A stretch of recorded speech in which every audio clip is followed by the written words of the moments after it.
All right, let's get right into it. If you're working in broadcast or streaming engineering, you know that content protection is everything. Today, we're going to crack open the digital forensics of what happens when that protection fails and your premium content ends up where it shouldn't be. So picture the worst-case scenario. Your blockbuster movie, a huge live sports final, your big flagship series. Suddenly, it's all over the internet. You know there's a leak. You can see it right there. But the one question that matters most is, who did it? Who's the source? And we're not talking about a small problem here, not even close. In 2023 alone, the global entertainment industry lost an estimated $50 billion to video piracy. That is an absolutely massive number that has a real impact on everything, from investing in new shows to the health of the whole ecosystem. So, why is this so hard? Well, it all comes down to what we call the untraceable leak problem. Even if you've got great security, once a piece of content gets out, trying to trace it back to one person feels impossible, like finding a needle in a worldwide haystack. And the reason for that starts with our first line of defense, DRM. Okay, so your first line of defense is always going to be digital rights management, or DRM. And it's great. Think of it as your digital gatekeeper. It is absolutely essential for controlling access, making sure only paying subscribers on the right devices can hit play. But, and this is the crucial part, DRM has a huge blind spot. If a totally legitimate user just screen records their laptop or shares their password, DRM has no idea who it was. It's designed to prevent access, not to trace a leak once it's happened. So, to solve that untraceable leak problem, you need a totally different kind of technology. You need something that's built from the ground up specifically for traceability. And that brings us to the digital fingerprint solution, forensic watermarking. I love this analogy because it just makes it all click. Your DRM is the lock on the front door. It keeps honest people out. But forensic watermarking? That's the hidden security camera that records the face of the person who actually broke in. It works on the assumption that a breach might happen, and its entire job is to be ready to identify the source when it does. Now, for us as engineers, this slide is really key because it clarifies a common point of confusion, the difference between watermarking and fingerprinting. Watermarking is an active process. You're actually modifying the content. You're embedding unique data for every single user or session. Its primary goal is to trace the source. Fingerprinting, on the other hand, is passive. It just analyzes the content as is to create a signature, kind of like for YouTube's Content ID. They can work together, for sure, but only watermarking can point to exactly who leaked the video. So let's get a really precise definition here.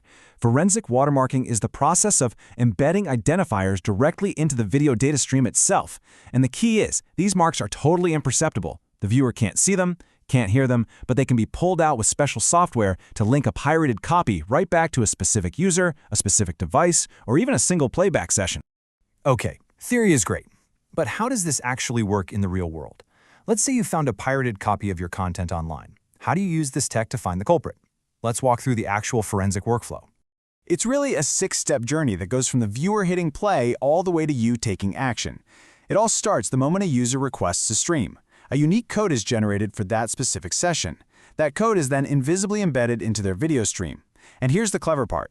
That watermark is designed to be robust, to survive things like re-encoding, compression, even being recorded by a camera pointed at a TV. So when a leak is found, detection software can scan the file, extract that unique code, and boom, you've got your source. So what kind of information is actually inside that invisible code? Well, it's an incredibly rich data payload. We're not just talking about a simple user account ID, no way. We're talking about a unique device fingerprint, a specific session token, the exact timestamp of when it was played, and even network data like the user's IP address. It's this complete forensic package that makes the identification so incredibly precise. And when you have that level of surgical precision, everything changes. You move away from just knowing you have a problem to having concrete, solid, actionable evidence. So let's look at how that data translates into real-world proof that you can actually use. The evidence you get from a watermark is just rock solid in any kind of enforcement scenario. First, it provides direct source attribution. That whole "it could have been anyone" defense, it just vanishes. And because the data is generated through a secure, verifiable technical process, it carries a ton of weight and credibility if you ever have to take legal action. And this right here, this is the endgame. That rich data payload we were just looking at leads directly to this, a real enforcement action. It could be an automated copyright takedown notice, terminating a user's account, or even a lawsuit. The watermark provides the irrefutable proof you need to act and act decisively. But, the value isn't just about catching people after the fact. It's about deterrence. It's about stopping leaks from happening in the first place. Just the knowledge that content is traceable completely changes user behavior.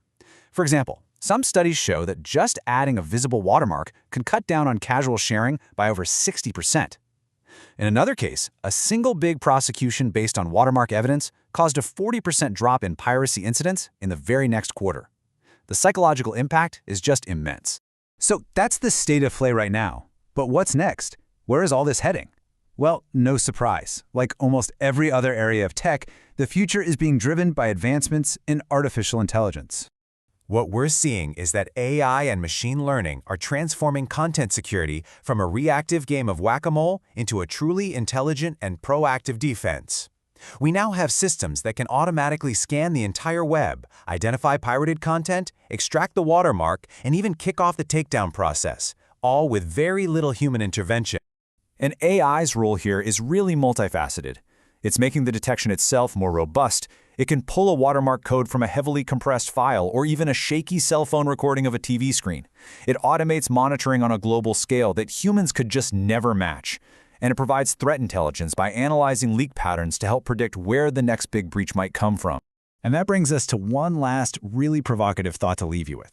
As AI gets better and better and better at detecting pirated content and tracing its source, the pirates are going to turn to AI to try and defeat these systems. This is setting the stage for a brand new arms race in content security, a battle fought between defensive AI and adversarial AI. And that's a space we'll be watching very, very closely. Thanks for joining us.